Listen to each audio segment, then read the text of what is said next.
உண்மையை சொல்லி நன்மையை செய்தால் உலகம் உன்னிடம் மயங்கும். நிலை உயரும் போது பணிவு கொண்டால் உயிர்கள் உன்னை வணங்கும்.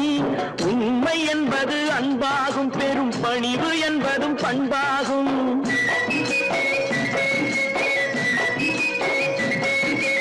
உண்மை என்பது அன்பாகும், பெரும் பணிவு என்பது பண்பாகும். இந்த 4 கட்டளை அறிந்த மனதில் எல்லா நன்மையும் உண்டாகும், எல்லா நன்மையும் உண்டாகும். 6 மனமே 6, அந்த ஆண்டவன் கட்டளை 6. 6 மனமே 6.